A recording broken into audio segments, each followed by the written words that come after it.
Well, here we go. This is the start of my Warhammer Age of Sigmar Orruk Ardboyz project, and really this is a project of two tales. There's the construction part of this project, and then the painting part of this project. Now, although I've already painted or previously painted a test model to get back into painting these miniatures and see if I could actually do it despite the problems I'm having with my hands, I was fairly pleased with the outcome, and I'll put a little picture up here of the result of that test. I was pleased from the point of view that I was able to do it, that I was able to manage to paint a miniature. It did take me a bit of time. I did have the struggles with it. I made mistakes, things like this. My hands were a problem, but I got there. I struggled through it and I did it, and I was pleased, and I'm fairly sure I can undertake this project. But there was still something that wasn't quite right about it. I wasn't quite happy with the colours, because it sort of leaned towards the more lime green spectrum of orc skin, and I wanted something that was a bit more muted and dark. Now, although I've seen several tutorials, in fact there's loads of tutorials on YouTube on how to paint your orcs, a lot of the guys that did this seem to be using, well, obviously Citadel colours.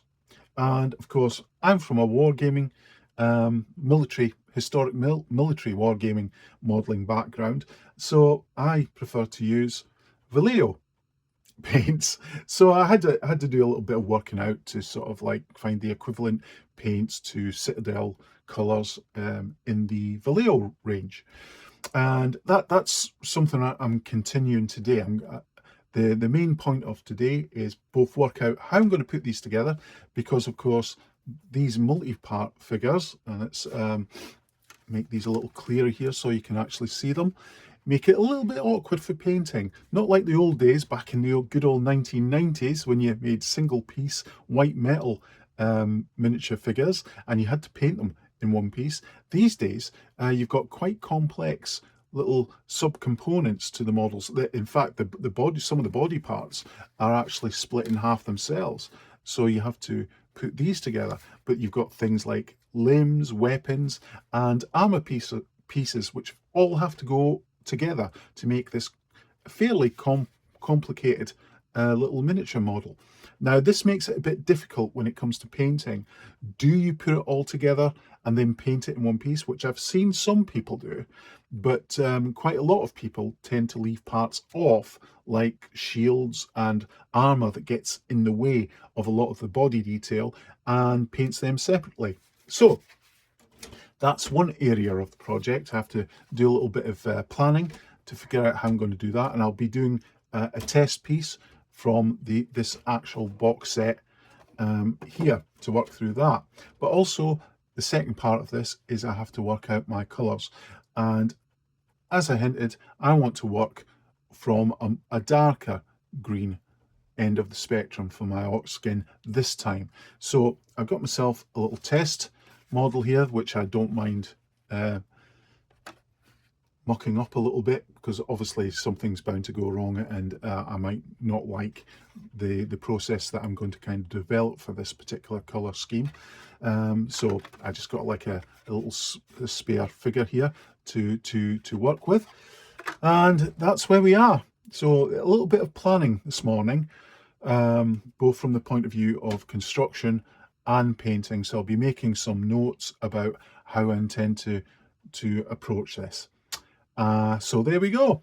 So hopefully what all this means is eventually I want to work towards making this particular little chap from this set as my first test piece before I undertake all the rest of this little unit.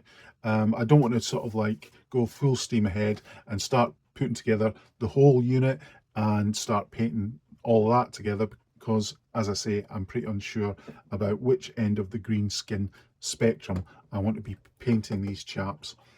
Okay, so there we are. A little bit of a nervous start.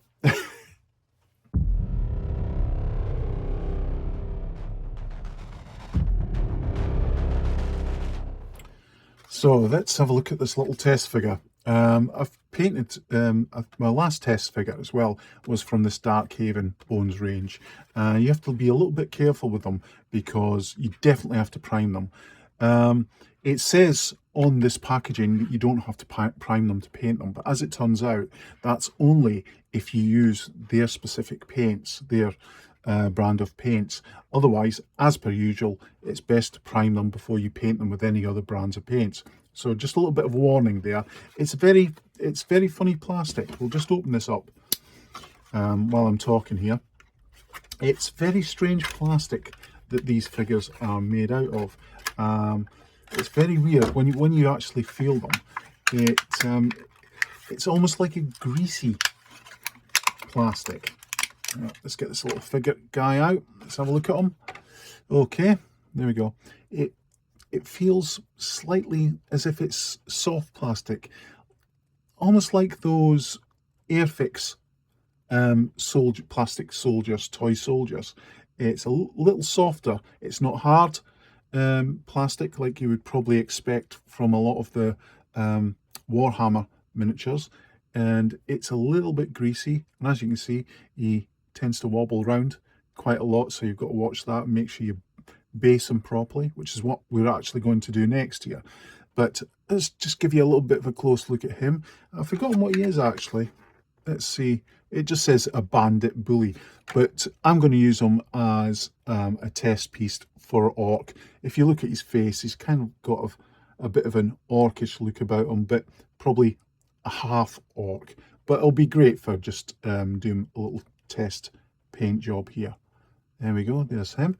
So what I want to do is mount him on this, I forget what this is, 28 millimeter discs here, and the discs that I've got are the ones with these little holes cut in them so you can magnetize them, which is going to be helpful, and that's what we're going to do now. So I've got to mount him on here. I'll probably have to trim some of his base off here, and then we'll install a magnet and then start doing some basing. Okay, so before we get on to anything else, I've got to find out, and here's a lack of planning on my part, where the heck I put my super glue. Now, I seem to remember, I was just talking about the fact that this plastic's a bit greasy, and if I remember rightly, they didn't stick that well for some reason with super glue. It didn't seem to like this particular plastic, so let's have a look. Yeah, it's not keen. Though to be honest, it may be my super glue that's at fault here, because it's getting on a bit. And as you know, with super glues, after a while, they tend to become less super. Where's my... Here we go. So I'll have to use an activator in this particular case to get it to... And it still doesn't want to stick. Would you believe it? Oh, no, it's starting to go now. So I've placed him kind of like more to the rear of this little wooden base, because I want a little bit of, you know, a few rocks and things like that, just to give him a bit more interest to the ground that I'm going to make. Yep, that's stuck nicely. So we have to do the same again with the magnets. So I'll just find magnets. A few moments later. Found them. You can tell I haven't been up at my workbench for quite a long while now, as I can't find where I put everything. Okay, we've got two different sizes of magnets here. I think it's the smaller type. Yeah, it's the smaller type that goes in there. So that's these ones.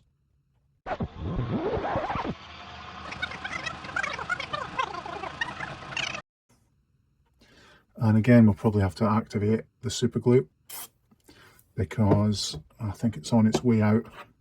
That's probably my fault, to be honest, because of course what I tend to do, as you just saw, is I forget to put the cap back on, which I think has a lot to do with the fact that my super glue never seems to last very long. Okay, that looks all right. So that should fit onto my painting base now. like that. Smashing. This is my new painting base, so we'll be giving this a bit of a trial. Yep. And of course what I can do is remove that when I want to paint another figure. Okay, cool, that feels nice. So what we'll do next is just trim off a little bit of this excess plastic base so it fits nicely on the circular main base. Here, there we go, that's that bit done, and that bit.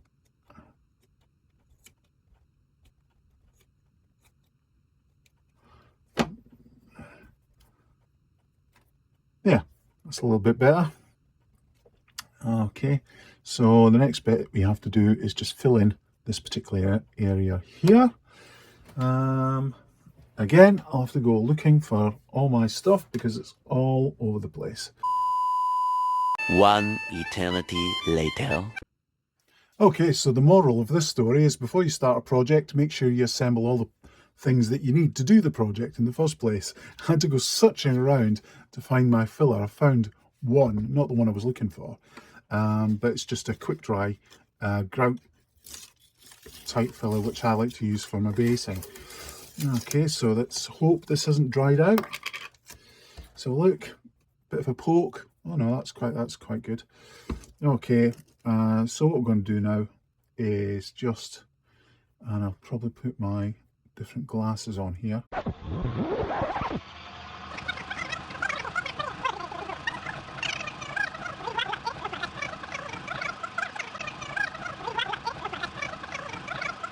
Make it look a little bit more as if it's all one base. There we go, nearly there. Okay, I'll probably cut here and come back when this is dry and ready to work on to the next stage. Right, well, that's the base done. I don't know if you can see that. There we go. So I've got the grit stuck down onto the base there, ready to paint once I've got all this primed. But there is one more small job that I need to do before I'm ready to prime this model, and hopefully you can maybe see that there's a seam line. Maybe I should have done that before I affixed it to the base, I don't know, but yeah, there's a seam line down the middle. Obviously it's the moulding for this particular model.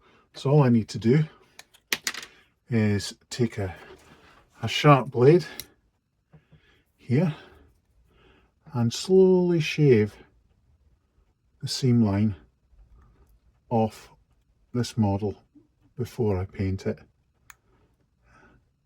Not a big job, but it just makes sure it's as perfect as it can be. I don't think there's any more flash or any more imperfections on this particular model. And the thing is about this, as I mentioned earlier, this is a very soft plastic, so using a file on this is no good whatsoever. It just frays the plastic, so you've really got to have a nice sharp new blade and literally just shave off any imperfections. So I'll probably cut here and come back again once I've done the initial priming. Well, here we go. This is the little figure primed. As you can see, I've actually done him in black this particular time. Now, I usually prime in white or grey, but I want to experiment with different techniques. There we go. You can probably see the detail a bit better there now. And I want to see if priming with black actually helps in any way with the kind of duller skin tones that I want to achieve with this particular model. Okay, so that's it for this session, and what I'll be doing next is, in the next episode of this series, is starting the actual painting. Okay, thanks very much for watching, and I'll see you again soon.